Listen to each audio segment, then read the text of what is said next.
বান্দা মন ছোট্ট করে কান্না করতেই আছে।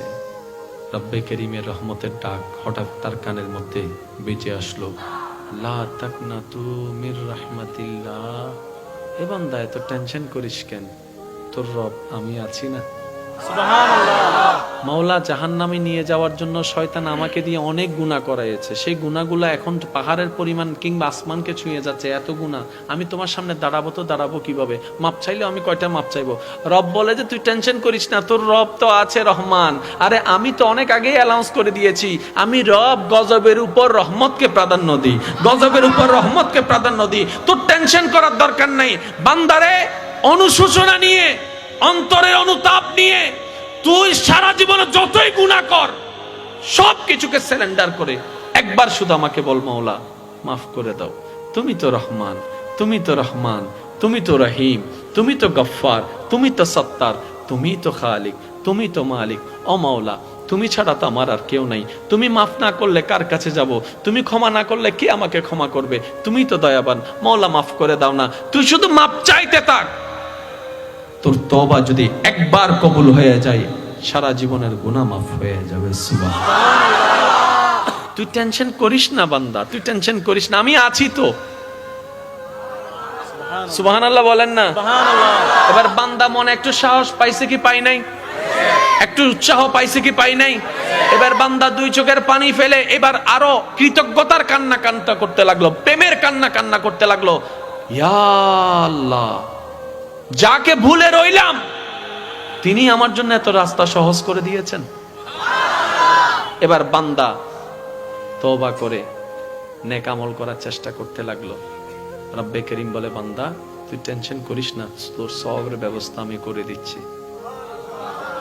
কোরআনের মধ্যে আল্লাহ পাক বলেন, ইউবাদদিলুল্লাহ, তুমি যদি তওবা করে নেক আমল করার আপ্রাণ চেষ্টা করো, চেষ্টা যদি করো, আমি আল্লাহ ওয়াদা দিলাম, ইউবাদদিলুল্লাহ, তোমার গুনাহগুলাকে যেগুলোকে মাফ করে দিয়েছি, এই গুনাহ সবগুলাকে আমি তো মাফ করেছি, ঠিক অত পরিমাণ গুনাহকে আমি আল্লাহ সওয়াব দ্বারা কনভার্ট করে তোমাকে নেকি দান করে দিব। সুবহানাল্লাহ। আরে তুই তো আমার নবী রাহমাতুল লিল আলামিনের উম্মত, টেনশন করিস না, তুই টেনশন করিস না। আল্লাহ পাকের রহমত আমাদের জন্য সর্বদা খোলা। আফসোস আমাদের জন্য, আমরা নিতেও জানি না, চাইতেও জানি না। হযরত মূসা আলাইহিস সালামের যুগে একজন পাপিষ্ঠ, এমন পাপিষ্ঠ ছিল যাকে সমাজ থেকে সবাই বহিষ্কার করে দিয়েছে। যখন তার শরীর দুর্বল হয়ে গিয়েছে, রোগাক্রান্ত হয়ে গিয়েছে, ক্ষমতা শেষ হয়ে গিয়েছে, সবাই তাকে এলাকা থেকে বের করে দিয়েছে। এমন একটা জায়গায় তাকে ফেলে দিয়েছে যেখানে আশেপাশে কেউ নাই। এবার সে যখন অসুস্থ শরীর, খাবার নাই, ঘুম নাই, শরীরের মধ্যে ক্ষত বিক্ষত, একদম জরাজীর্ণ অবস্থা, যখন তার পাশে কেউ নাই, এবার সে চোখের পানি ছেলে রবের দিকে তাকিয়ে বলে, ইয়া রব, সবাই তো আমাকে ফেলে দিয়েছে, তুমিও কি আমাকে ফেলে দিবা?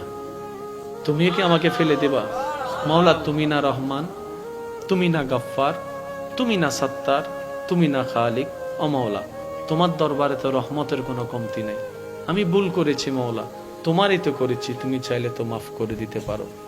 এরকম সে কান্না করতে করতে করতে এক পর্যায়ে তার নিঃশ্বাস বের হয়ে গেছে, সে মারা গিয়েছে। ইন্না লিল্লাহি ওয়া ইন্না ইলাইহি রাজিউন।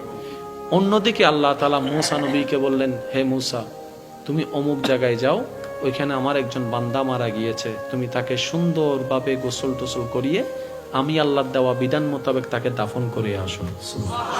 তো যেহেতু মূসা নবী আল্লাহর নির্দেশ পেয়েছেন, কোন মূসা নবী? যিনি নবী, জলিলুল কদর একজন নবী। উনি ওই এলাকায় গিয়ে যখন খুঁজতে লাগলেন মানুষটাকে, সবাই বললেন, আপনি একজন নবী, এরকম গুনাহগারকে আপনি খুঁজেন কেন?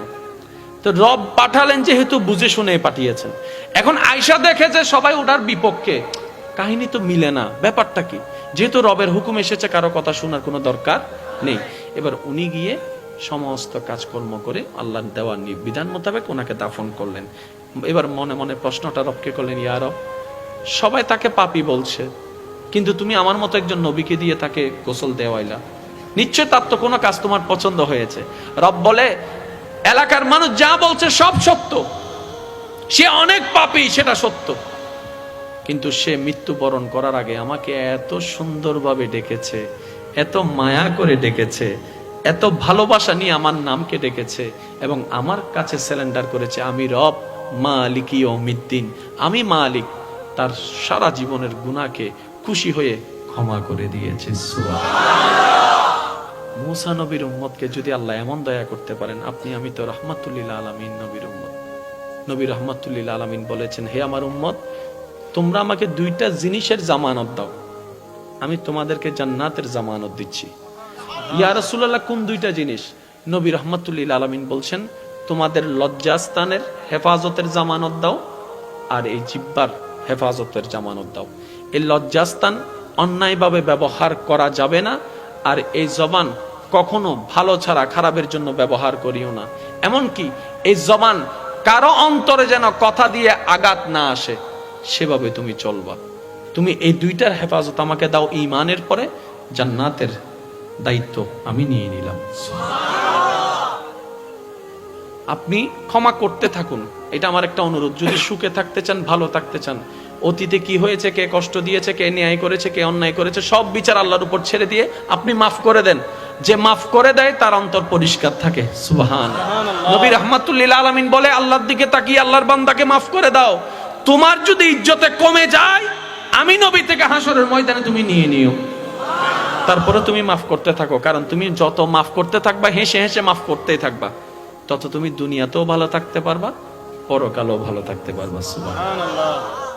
একটা কথা মনে রাখবেন, দুনিয়াতে আমরা সবাই মেহমান হয়ে এসেছি, কেউ পার্মানেন্টলি থাকতে আসেনি।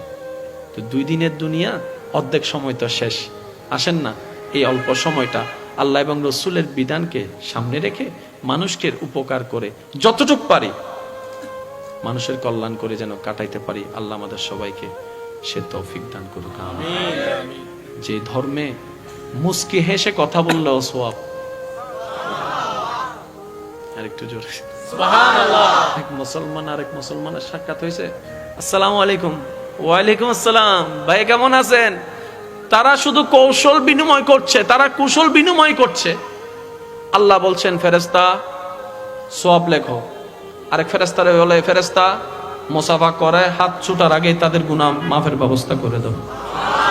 তাহলে যে ধর্মে সালাম দিল সওয়াব, দেখা করলো সওয়াব, খবর নিল সওয়াব, খাবার দিল সওয়াব, পানি দিল সওয়াব, এমনকি রাস্তায় হাঁটার পথে এতিম বাচ্চার মাথায় 2 সেকেন্ড দাঁড়িয়ে হাত বুলে দিয়েছেন, এটা তো সুবহানাল্লাহ। এখানে কমতি বলে কোনো শব্দ নাই। এরপরেও যদি আমরা নিজেকে গোছাতে না পারি, আফসোস করা ছাড়া কিছু উপায় নাই। সেজন্য আমি একটা অনুরোধ, আপনি যতটুকু পারেন আপনার সাধ্য মোতাবেক মানুষের উপকার করার চেষ্টা করবেন। হ্যাঁ, আপনি বলবেন আমার উপকারের দাম পাই না, ভালো ব্যবহারের দাম পাই না, আমি সেবা করলে সেটার দাম পাই না, আমি ভালো করলে আমাকে উল্টা করে। হ্যাঁ, আমি আপনার সব কথা মানলাম, তবে অনুরোধ রাখবো, বিনিময়টা ওই বান্দার থেকে চেয়েন না, ওই বান্দার রব থেকে চান। বান্দা দিলে আর কদ্দুর দিবে, কিন্তু ওর রব যখন দেওয়া শুরু করবে, আপনি রাখার জায়গা পাবেন না। আপনি শাশুড়ি দেখবেন না, আপনি বউ দেখবেন না, আপনি স্বামী দেখবেন না, আপনি মা দেখবেন না, আপনি বাবা দেখবেন না, আপনি চাচাতো ভাই, কোনো কিছু দেখবেন না। আপনি শুধু দেখবেন একটাই, এটা আমার রবের বান্দা, এটা আমার রবের বান্দা, এটা আমার রবের বান্দা, এটা আমার রবের বান্দা। তো কেউ যদি জিজ্ঞেস করে, তুই শাশুড়ির এমন সেবা করছিস কেন? আরে তোরও তো একটা জীবন আছে। আপনি বলবেন, আমি আর শাশুড়ির সেবা করছি না, আমি আমার রবের একজন বান্দার সেবা করছি, শুধু আমার রবের দয়া পাওয়ার জন্য। এবার শাশুড়িকে জিজ্ঞেস করা হচ্ছে, আপনি বউকে এত ছাড় দিলেন কেন? বউয়ের সাথে এত ফ্রেন্ডলি চলেন কেন? আপনি বলবেন, আমি আমার ছেলের বউয়ের সাথে চলি না, আমি আমার মেয়ের সাথে চলি। আরে আমার মেয়েটা তো আমার রবের বান্দা, আমি আমার রবের বান্দাকে খুশি করে চলার চেষ্টা করছি। কথা মনে রাখবেন, যা করেন জীবনে, অতীতে যা হওয়ার হয়েছে বাদ দেন, সমস্ত কিছুকে রবের দরবারে সারেন্ডার করেন তওবার মাধ্যমে। মাথা ঝুঁকাই দেন, চোখের পানি ফেলতে থাকেন, অন্তরের অনুশোচনা নিয়ে রবকে ডাকতে থাকেন। মনে রাখবেন, সবার দরজা বন্ধ হলেও রহমানের দরজা সর্বদা বান্দার জন্য খোলা থাকবে। সুবহানাল্লাহ। এখন রাতের কতটা বাজে দেখেন, সব জায়গায় বন্ধ, সব জায়গায়। এবার সবাই মিলে একবার বলেন, আল্লাহ আল্লাহ। আই নাই, আরেকটু জোরে আল্লাহ, আরেকটু জোরে আল্লাহ। আল্লাহ পাক বলে, ফাজকুরুনি আযকুরুকুম। সুবহানাল্লাহ। 24টা ঘন্টার যে কোনো মুহূর্তে, এমনকি আটলান্টিক মহাসাগরের মাঝখানেও যদি আপনি জাহাজ থেকে পড়েও যান, কেউ নাই, ঠিক তখন আপনি রবকে যদি অন্তর থেকে ডাকতে পারেন, ওইখান থেকে আপনি সাড়া পাবেন। এখানে আমি একটা কথা ক্লিয়ার হওয়ার জন্য বলার চেষ্টা করি উলামায়ে কেরামের দোয়া নিয়ে। আল্লাহ তাআলা বলছেন ফাজকুরুনি আযকুরুকুম, তুমি আমাকে স্মরণ করো, আমিও তোমাকে স্মরণ করব রহমত দিয়ে। এই ক্ষেত্রে আমাদের অনেকের একটা মাইন্ড সেটআপ আছে, আমি আল্লাহর কাছে এটা এটা চেয়েছি, আল্লাহ আমাকে দেন নাই কেন। আমি শ্রদ্ধার সাথে বলে একটু বোঝার চেষ্টা করবেন, আল্লাহ তাআলা স্মরণ করেন সবসময় দিয়ে না, মাঝে মধ্যে না দিয়ে। কিভাবে? হয়তো এমন কোন জিনিস আমি চাচ্ছি যেটা আমার বিবেক এবং মন বলছে আমার চাওয়া, আমার ভালোবাসা, আমার জন্য ভালো হবে, এটা আমার মন বলছে, কিন্তু আল্লাহ তো ভবিষ্যৎ জানেন। আল্লাহ তাআলা দেখছেন সেটা আমাদের ভবিষ্যতের জন্য খুব জঘন্য হবে, আমাদের ভবিষ্যতের জন্য খুব খারাপ হবে, অশান্তির হবে, তাই আল্লাহ দিচ্ছেন না। আল্লাহ না দিয়ে আমাদেরকে দয়া করেছেন, সুবহানাল্লাহ। তাহলে আল্লাহ দিল আলহামদুলিল্লাহ, না দিল আলহামদুলিল্লাহ। সুখে থাকার একটা ছোট্ট পদ্ধতি মনে রাখবেন, বুঝেন না বুঝেন, পক্ষে হোক বিপক্ষে হোক, মন মতো হোক না হোক, সর্বদা বলবেন আলহামদুলিল্লাহ আলহামদুলিল্লাহ আলহামদুলিল্লাহ। ইয়া রব, তুমি আমাকে যেমন রেখে খুশি, আমি তেমন থেকে খুশি। সুবহানাল্লাহ। বিশ্বাস করেন আপনার চাইতে সুখী মানুষ আর কেউ হবে না। শেষ একটা কথা বলে আমি বিদায় নিচ্ছি আপনাদের থেকে। আল্লাহ কখন কার তকদির পরিবর্তন করে দেয় বলা যায় না। সামান্য একটা কাজও হয়ে যেতে পারে আপনার জীবনের জন্য জান্নাত পাওয়ার মাধ্যম। পৃথিবীর অনেক বড় বড় পাপীদেরকে আল্লাহ মাফ করে দিয়েছেন, এমন রেকর্ডও এবার একটু শুনেন। সেজন্য শয়তান এগুলো রাখলো কোথায়? মনে। এবার আপনাকে আমাকে যদি রবের প্রিয় হতেই হয়, নামাজের ইবাদতের মধ্যে স্বাদ আনতে হয়, ইবাদতের মধ্যে লজ্জত আনতে হয়, তাহলে মনটাকে পরিষ্কার করতে হবে। আর মনকে পরিষ্কার করতে গেলে এই প্রোডাক্টগুলোকে মন থেকে গেট আউট করে দিতে হবে, এই ছাড়া দ্বিতীয় কোনো উপায়। এবার বলেন, মনের ভিতর হাত ঢুকাইতে পারবেন? তাহলে একটা কাজ করেন, ওপেন হার্ট সার্জারি করি চলেন। ডাক্তার বোধহয় তুই ফাইলে আর গান গর, কারণ ব্লক হলে না হয় আমি করতে পারি কিছু একটা, রিং টিং বসাই আমি কিছু করতে পারি, কিন্তু তুই যেই সমস্যা নিয়ে এসেছিস এটা আমার পক্ষে সম্ভব, এটা আমার পক্ষে। এবার বান্দা ঠেকায় পড়ে গেল, ইয়া রব, না বুঝে অনেক ভুল করেছি। অনেক দিন পরে মরণের খবর, মনের চিন্তা মাথায় এসেছে, কবরে কিভাবে থাকবো সে ভাবনা মাথায় এসেছে, তোমার সামনে কোন চেহারা নিয়ে দাঁড়াবো সে ভাবনা এসেছে। অনেক গুনাহ করে ফেলেছি মাওলা, শয়তানের ফাঁদে পড়ে। কিভাবে যে তোমার সামনে যাই, অতীতেও ফিরে যেতে পারবো না যে অতীতে ফিরে গিয়ে পাল্টাই নিব সবকিছু, সেটাও আমার পক্ষে সম্ভব না। বান্দা মন ছোট্ট করে কান্না করতেই আছে। রব্বে করিমের রহমতের ডাক হঠাৎ তার কানের মধ্যে বেজে আসলো, লা তাকনাতু মির রাহমাতিল্লাহ।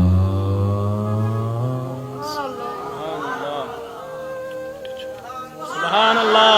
হয় না একটু জোরে? সুবহানাল্লাহ। লা তাকনাতু মির রাহমাতিল্লাহ। এ বান্দা এত টেনশন করিস কেন? তোর রব আমি আছি না। সুবহানাল্লাহ। মাওলা জাহান্নামে নিয়ে যাওয়ার জন্য শয়তান আমাকে দিয়ে অনেক গুনাহ করাইছে, সেই গুনাহগুলো এখন পাহাড়ের পরিমাণ কিংবা আসমানকে ছুঁয়ে যাচ্ছে, এত গুনাহ। আমি তোমার সামনে দাঁড়াবো তো দাঁড়াবো কিভাবে? মাপ চাইলেও আমি কয়টা মাপ চাইবো? রব বলে যে তুই টেনশন করিস না, তোর রব তো আছে রহমান। আরে আমি তো অনেক আগেই অ্যানাউন্স করে দিয়েছি, আমি রব গজবের উপর রহমতকে প্রাধান্য দিই, গজবের উপর রহমতকে প্রাধান্য দিই। তোর টেনশন করার দরকার নাই বান্দারে। অনুশোচনা নিয়ে, অন্তরের অনুতাপ নিয়ে তুই সারা জীবনে যতই গুনাহ কর, সব কিছুকে সারেন্ডার করে একবার শুধু আমাকে বল, মাওলা মাফ করে দাও, তুমি তো রহমান, তুমি তো রহমান, তুমি তো রহিম, তুমি তো গফফার, তুমি তো সত্তার, তুমি তো খালিক, তুমি তো মালিক। ও মাওলা, তুমি ছাড়া তো আমার আর কেউ নাই। তুমি মাফ না করলে কার কাছে যাব? তুমি ক্ষমা না করলে কে আমাকে ক্ষমা করবে? তুমি তো দয়াবান, মাওলা মাফ করে দাও না। তুই শুধু মাফ চাইতে থাক, তোর তওবা যদি একবার কবুল হয়ে যায়, সারা জীবনের গুনাহ মাফ হয়ে যাবে। সুবহানাল্লাহ। তুই টেনশন করিস না বান্দা, তুই টেনশন করিস না, আমি আছি তো। সুবহানাল্লাহ বলেন না? সুবহানাল্লাহ। এবার বান্দা মনে একটু সাহস পাইছে কি পাই নাই? একটু উৎসাহ পাইছে কি পাই নাই? এবার বান্দা দুই চোখের পানি ফেলে এবার আরো কৃতজ্ঞতার কান্না করতে লাগলো, প্রেমের কান্না করতে লাগলো। ইয়া আল্লাহ, যাকে ভুলে রইলাম তিনি আমার জন্য এত রাস্তা সহজ করে দিয়েছেন। এবার বান্দা তওবা করে নেক আমল করার চেষ্টা করতে লাগলো। রব্বে করিম বলে, বান্দা তুই টেনশন করিস না, তোর সওয়াবের ব্যবস্থা আমি করে দিচ্ছি। কোরআনের মধ্যে আল্লাহ পাক বলেন, ইউবাদদিলুল্লাহ, তুমি যদি তওবা করে নেক আমল করার আপ্রাণ চেষ্টা করো, চেষ্টা যদি করো, আমি আল্লাহ ওয়াদা দিলাম, ইউবাদদিলুল্লাহ, তোমার গুনাহগুলোকে যেগুলোকে মাফ করে দিয়েছি, এই গুনাহ সবগুলোকে আমি তো মাফ করেছি, ঠিক অত পরিমাণ গুনাহকে আমি আল্লাহ সওয়াব দ্বারা কনভার্ট করে তোমাকে নেকি দান করে দিব। সুবহানাল্লাহ। আরে তুই তো আমার নবী রাহমাতুল লিল আলামিনের উম্মত, টেনশন করিস না, তুই টেনশন করিস না। আল্লাহ পাকের রহমত আমাদের জন্য সর্বদা খোলা। আফসোস আমাদের জন্য, আমরা নিতেও জানি না, চাইতেও জানি না। এবার বলেন সত্যি করে, জীবনে আমাদের যত দুঃখ কষ্ট এসেছে আল্লাহ দিয়েছে নাকি আমাদের দোষে? আমি সবার মুখে একটু শুনতে চাই, আরো জোরে বলেন না। একটা কথা মনে রাখবেন, যা করেন জীবনে, অতীতে যা হওয়ার হয়েছে বাদ দেন, সমস্ত কিছুকে রবের দরবারে সারেন্ডার করেন তওবার মাধ্যমে। মাথা ঝুঁকাই দেন, চোখের পানি ফেলতে থাকেন, মন্তরের অনুশোচনা নিয়ে রবকে ডাকতে থাকেন, অন্তরের অনুশোচনা নিয়ে রবকে ডাকতে থাকেন। মনে রাখবেন, সবার দরজা বন্ধ হলেও রহমানের দরজা সর্বদা বান্দার জন্য খোলা থাকবে। সুবহানাল্লাহ। এখন রাতের কতটা বাজে দেখেন, সব জায়গায় বন্ধ, সব জায়গায়। এবার সবাই মিলে একবার বলেন, আল্লাহ আল্লাহ। হয় নাই? আরেকটু জোরে, আল্লাহ, আরেকটু জোরে, আল্লাহ। আল্লাহ পাক বলে, ফাজকুরুনি আযকুরুকুম। সুবহানাল্লাহ। 24টা ঘন্টার যে কোনো মুহূর্তে, এমনকি আটলান্টিক মহাসাগরের মাঝখানেও যদি আপনি জাহাজ থেকে পড়েও যান, কেউ নাই, ঠিক তখন আপনি রবকে যদি অন্তর থেকে ডাকতে পারেন, ওইখান থেকে আপনি সাড়া পাবেন। এখানে আমি একটা কথা ক্লিয়ার হওয়ার জন্য বলার চেষ্টা করি, উলামায়ে কেরামের দোয়া নিয়ে। আল্লাহ তাআলা বলছেন, ফাজকুরুনি আযকুরুকুম, তুমি আমাকে স্মরণ করো, আমিও তোমাকে স্মরণ করব রহমত দিয়ে। এই ক্ষেত্রে আমাদের অনেকের একটা মাইন্ড সেটআপ আছে, আমি আল্লাহর কাছে এটা চেয়েছি, আল্লাহ আমাকে দেন নাই কেন? আমি শ্রদ্ধার সাথে বলে একটু বোঝার চেষ্টা করবেন। আল্লাহ তাআলা স্মরণ করেন সবসময় দিয়ে না, মাঝে মধ্যে না দিয়ে। কিভাবে? হয়তো এমন কোন জিনিস আমি চাচ্ছি যেটা আমার বিবেক এবং মন বলছে আমার চাওয়া, আমার ভালোবাসা, আমার জন্য ভালো হবে, এটা আমার মন বলছে, কিন্তু আল্লাহ তো ভবিষ্যৎ জানেন। আল্লাহ তাআলা দেখছেন সেটা আমাদের ভবিষ্যতের জন্য খুব জঘন্য হবে, আমাদের ভবিষ্যতের জন্য খুব খারাপ হবে, অশান্তির হবে, তাই আল্লাহ দিচ্ছেন না। আল্লাহ না দিয়ে আমাদেরকে দয়া করেছেন। সুবহানাল্লাহ। তাহলে আল্লাহ দিল আলহামদুলিল্লাহ, না দিল আলহামদুলিল্লাহ। সুখে থাকার একটা ছোট্ট পদ্ধতি মনে রাখবেন, বুঝেন না বুঝেন, পক্ষে হোক বিপক্ষে হোক, মন মতো হোক না হোক, সর্বদা বলবেন আলহামদুলিল্লাহ আলহামদুলিল্লাহ আলহামদুলিল্লাহ।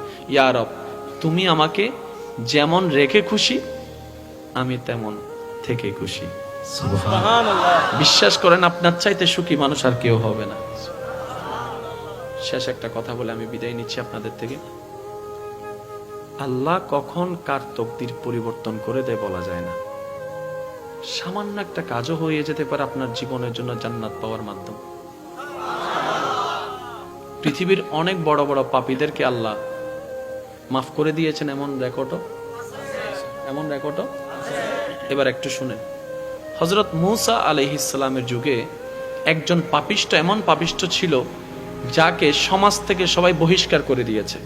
যখন তার শরীর দুর্বল হয়ে গিয়েছে, রোগাক্রান্ত হয়ে গিয়েছে, ক্ষমতা শেষ হয়ে গিয়েছে, সবাই তাকে এলাকা থেকে বের করে দিয়েছে। এমন একটা জায়গায় তাকে ফেলে দিয়েছে যেখানে আশেপাশে কেউ নাই। এবার সে যখন অসুস্থ শরীর, খাবার নাই, ঘুম নাই, শরীরের মধ্যে ক্ষত বিক্ষত, একদম জরজন্য অবস্থা, যখন তার পাশে কেউ নাই, এবার সে চোখের পানি ছেলে রবের দিকে তাকিয়ে বলে, ইয়া রব, সবাই তো আমাকে ফেলে দিয়েছে, তুমিও কি আমাকে ফেলে দিবা? তুমিও কি আমাকে ফেলে দিবা? মাওলা, তুমি না রহমান, তুমি না গফফার, তুমি না সত্তার, তুমি না খালিক, ও মাওলা, তোমার দরবারে তো রহমতের কোনো কমতি নেই, আমি ভুল করেছি মওলা, তোমারই তো করেছি, তুমি চাইলে তো মাফ করে দিতে পারো। এরকম সে কান্না করতে করতে করতে এক পর্যায়ে তার নিঃশ্বাস বের হয়ে গেছে, সে মারা গিয়েছে। ইন্না লিল্লাহি ওয়া ইন্না ইলাইহি রাজিউন। অন্যদিকে আল্লাহ তাআলা মূসা নবীকে বললেন, হে মূসা, তুমি অমুক জায়গায় যাও, ওইখানে আমার একজন বান্দা মারা গিয়েছে, তুমি তাকে সুন্দরভাবে গোসল টোসল করিয়ে আমি আল্লাহর দেওয়া বিধান মোতাবেক তাকে দাফন করে আসো। তো যেহেতু মূসা নবী আল্লাহর নির্দেশ পেয়েছেন, কোন মূসা নবী? যিনি নবী, জলিলুল কদর একজন নবী। উনি ওই এলাকায় গিয়ে যখন খুঁজতে লাগলেন মানুষটাকে, সবাই বললেন আপনি একজন নবী, এরকম গুনাহগারকে আপনি খুঁজেন কেন? তো রব পাঠালেন, যেহেতু বুঝে শুনে পাঠিয়েছেন। এখন আয়েশা দেখেছে সবাই ওটার বিপক্ষে, কাহিনী তো মিলে না, ব্যাপারটা কি? যেহেতু রবের হুকুম এসেছে, কারো কথা শোনার কোনো দরকার নেই। এবার উনি গিয়ে সমস্ত কাজকর্ম করে আল্লাহর দেওয়ার বিধান মোতাবেক ওনাকে দাফন করলেন। এবার মনে মনে প্রশ্নটা রবকে করলেন, ইয়া রব, সবাই তাকে পাপী বলছে, কিন্তু তুমি আমার মতো একজন নবীকে দিয়ে তাকে গোসল দেওয়াইলা, নিশ্চয় তার তো কোনো কাজ তোমার পছন্দ হয়েছে। রব বলে, এলাকার মানুষ যা বলছে সব সত্য, সে অনেক পাপী, সেটা সত্য, কিন্তু সে মৃত্যুবরণ করার আগে আমাকে এত সুন্দরভাবে ডেকেছে, এত মায়া করে ডেকেছে, এত ভালোবাসা নিয়ে আমার নামকে ডেকেছে এবং আমার কাছে সারেন্ডার করেছে, আমি রব মালিকি ইয়াউমিদ্দিন, আমি মালিক। তার সারা জীবনের গুনাহকে খুশি হয়ে ক্ষমা করে দিয়েছে। মূসা নবীর উম্মতকে যদি আল্লাহ এমন দয়া করতে পারেন, আপনি আমি তো রাহমাতুল লিল আলামিন নবীর উম্মত। নবী রাহমাতুল লিল আলামিন বলেছেন, হে আমার উম্মত, তোমরা আমাকে দুইটা জিনিসের জামানত দাও, আমি তোমাদেরকে জান্নাতের জামানত দিচ্ছি। ইয়া রাসূলুল্লাহ, কোন দুইটা জিনিস? নবী রাহমাতুল লিল আলামিন বলছেন, তোমাদের লজ্জাস্থানের হেফাজতের জামানত দাও, আর এই জিহ্বার হেফাজতের জামানত দাও। এই লজ্জাস্থান অন্যায়ভাবে ব্যবহার করা যাবে না, আর এই জবান কখনো ভালো ছাড়া খারাপের জন্য ব্যবহার করিও না। এমনকি এই জবান কারো অন্তরে যেন কথা দিয়ে আঘাত না আসে, সেভাবে তুমি চলবা। তুমি এই দুইটার হেফাজত আমাকে দাও, ঈমানের পরে জান্নাতের দায়িত্ব আমি নিয়ে নিলাম। আপনি ক্ষমা করতে থাকুন, এটা আমার একটা অনুরোধ। যদি সুখে থাকতে চান, ভালো থাকতে চান, অতীতে কি হয়েছে, কে কষ্ট দিয়েছে, কে ন্যায় করেছে, কে অন্যায় করেছে, সব বিচার আল্লাহর উপর ছেড়ে দিয়ে আপনি মাফ করে দেন। যে মাফ করে দেয় তার অন্তর পরিষ্কার থাকে। সুবহানাল্লাহ। নবী রাহমাতুল লিল আলামিন বলে, আল্লাহর দিকে তাকিয়ে আল্লাহর বান্দাকে মাফ করে দাও। তোমার যদি ইজ্জতে কমে যায়, আমি নবী থেকে হাসরের ময়দানে তুমি নিয়ে নিও, তারপরে তুমি মাফ করতে থাকো। কারণ তুমি যত মাফ করতে থাকবা, হেসে হেসে মাফ করতেই থাকবা, তত তুমি দুনিয়াতেও ভালো থাকতে পারবা, পরকালেও ভালো থাকতে পারবা। সুবহানাল্লাহ। একটা কথা মনে রাখবেন, দুনিয়াতে আমরা সবাই মেহমান হয়ে এসেছি, কেউ পার্মানেন্টলি থাকতে আসেনি। তো 2 দিনের দুনিয়া, অর্ধেক সময় তো শেষ। আসেন না, এই অল্প সময়টা আল্লাহ এবং রসুলের বিধানকে সামনে রেখে মানুষকে উপকার করে যতটুকু পারি মানুষের কল্যাণ করে যেন কাটাইতে পারি। আল্লাহ আমাদের সবাইকে সে তৌফিক দান করুক। আমিন। যে ধর্মে মুস্কি হেসে কথা বললেও সওয়াব, আরেকটু জোরে সুবহানাল্লাহ। এক মুসলমান আরেক মুসলমানের সাক্ষাৎ হয়েছে, আসসালামু আলাইকুম। ওয়ালাইকুম আসসালাম, ভাই কেমন আছেন? তারা শুধু কৌশল বিনিময় করছে, তারা কুশল বিনিময় করছে। আল্লাহ বলছেন, ফেরেশতা সওয়াব লেখো। আরেক ফেরেশতারে বলে, ফেরেশতা মুসাফা করে হাত ছুটার আগে তাদের গুনাহ মাফের ব্যবস্থা করে দাও। তাহলে যে ধর্মে সালাম দিল সওয়াব, দেখা করলো সওয়াব, খবর নিল সওয়াব, খাবার দিল সওয়াব, পানি দিল সওয়াব, এমনকি রাস্তায় হাঁটার পথে এতিম বাচ্চার মাথায় 2 সেকেন্ড দাঁড়িয়ে হাত বুলে দিয়েছেন, এটা তো সুবহানাল্লাহ। এখানে কমতি বলে কোনো শব্দ নাই। এরপরেও যদি আমরা নিজেকে গোছাতে না পারি, আফসোস করা ছাড়া কিছু উপায় নাই। সেজন্য আমি একটা অনুরোধ, আপনি যতটুকু পারেন আপনার সাধ্য মোতাবেক মানুষের উপকার করার চেষ্টা করবেন। হ্যাঁ, আপনি বলবেন আমার উপকারের দাম পাই না, ভালো ব্যবহারের দাম পাই না, আমি সেবা করলে সেটার দাম পাই না, আমি ভালো করলে আমাকে উল্টা করে। হ্যাঁ, আমি আপনার সব কথা মানলাম, তো অনুরোধ রাখবো বিনিময়টা ওই বান্দার থেকে চেয়েন না, ওই বান্দার রব থেকে চান। বান্দা দিলে আর কদ্দুর দিবে, কিন্তু ওর রব যখন দেওয়া শুরু করবে আপনি রাখার জায়গা পাবেন না। আপনি শাশুড়ি দেখবেন না, আপনি বউ দেখবেন না, আপনি স্বামী দেখবেন না, আপনি মা দেখবেন না, আপনি বাবা দেখবেন না, আপনি চাচাতো ভাই, কোনো কিছু দেখবেন না। আপনি শুধু দেখবেন একটাই, এটা আমার রবের বান্দা, এটা আমার রবের বান্দা, এটা আমার রবের বান্দা, এটা আমার রবের বান্দা। তো কেউ যদি জিজ্ঞেস করে তুই শাশুড়ির এমন সেবা করছিস কেন, আরে তোর তো একটা জীবন আছে, আপনি বলবেন আমি আর শাশুড়ির সেবা করছি না, আমি আমার রবের একজন বান্দার সেবা করছি, শুধু আমার রবের দয়া পাওয়ার জন্য। এবার শাশুড়িকে জিজ্ঞেস করা হচ্ছে আপনি বউকে এত ছাড় দিলেন কেন, বউয়ের সাথে এত ফ্রেন্ডলি চলেন কেন? আপনি বলবেন আমি আমার ছেলের বউয়ের সাথে চলি না, আমি আমার মেয়ের সাথে চলি। আরে আমার মেয়েটা তো আমার রবের বান্দা, আমি আমার রবের বান্দাকে খুশি করে চলার চেষ্টা করছি। আল্লাহ আমাদের সবাইকে বুঝার, আমল করার তৌফিক দান করুন। সইবেন যত, পাইবেন তত। মনে থাকবে ইনশাআল্লাহ। একটা দাওয়াত আসছে পূর্ব কচুখাইন যুব সেনানী সংঘের ব্যবস্থাপনায় আগামী 19শে নভেম্বর পূর্ব কচুখাইন জামে মসজিদ মোহাম্মদিয়া দরবার শরীফ প্রাঙ্গণে। ওখানে মেহমানে আলা থাকবেন রৌনকে আহলে সুন্নাত আল্লামা আবু সুফিয়ান খান আবিদি আল কাদেরি সাহেব, আর প্রধান বক্তা থাকবেন আমার ভাই রৌনকে আহলে সুন্নাত শাইখ ডক্টর সাইফুল আজম বাবর আল আজহারি সাহেব। আরো অনেকেই থাকবেন 19শে নভেম্বর পূর্ব কচুখাইন জামে মসজিদে। ইনশাল্লাহ আপনাদেরকে দাওয়াত দেওয়া হলো, যাওয়ার চেষ্টা করবেন। নামাজ ছাড়া যাবে? আমি আওয়াজটা শুনি নাই। কার স্বার্থে? নিজের স্বার্থে। কার স্বার্থে? নিজের স্বার্থে। নামাজের ভিতরে ব্যায়াম আছে না নাই? আছে। নামাজের ভিতরে ব্যায়াম আছে না নাই? আছে। নামাজের ভিতরে মনের শান্তি আছে না নাই? আছে। নামাজের ভিতরে আত্মতৃপ্তি আছে না নাই? আছে। মনে রাখবেন, একটা হচ্ছে দেহের খাদ্য,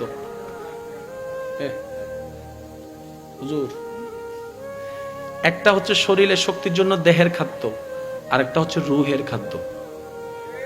আমরা বেশিরভাগ ক্ষেত্রে দেহের খাদ্যটাকে দেওয়ার চেষ্টা করি, রুহের খাদ্যটা দেওয়ার চেষ্টা করি না। মনে রাখবেন, দেহের খাদ্য পৃথিবীতে কাজে লাগে, রুহের খাদ্য পৃথিবীতেও কাজে লাগে, কবরে হাসরেও কাজে লাগবে। এমন একটা জীবন বানান আল্লাহর রহমতকে সাথে নিয়ে, যেন সবাই আপনার জন্য অন্ধকার একটা ঘর খনন করবে, কিন্তু আপনাকে রাখার পরে উপরে মাটি দিয়ে অন্ধকার করে দেওয়ার সাথে সাথে আল্লাহর রহমতে যেন আপনার অন্তর থেকে নূর বের হয়ে সমস্ত কবরের অন্ধকারকে হার মানায় দেয়। কাদ আফলাহা মান যাক্কাহা। আল্লাহ আমাদের সবাইকে কবুল করুক, আমিন। আজকের মাহফিলকে কবুল করুক। সভাপতি মহোদয় আছেন, আর ওলামায়ে কেরাম আছেন, আল্লাহ পাক ওনাদের হায়াতে এলমে হাজার গুণ বরকত দান করুক, আমিন। আগামী বছর এই মাহফিলকে আরো সুন্দরভাবে আয়োজন করার তৌফিক দান করুক। অত্র এলাকায় যত সুন্নিয়তের মাহফিল হয়, আল্লাহ প্রত্যেকটি মাহফিলকে কবুল আর মঞ্জুর করুক, আমিন। ইয়া নবী সালাম আলাইকা, ইয়া রাসূল সালাম আলাইকা।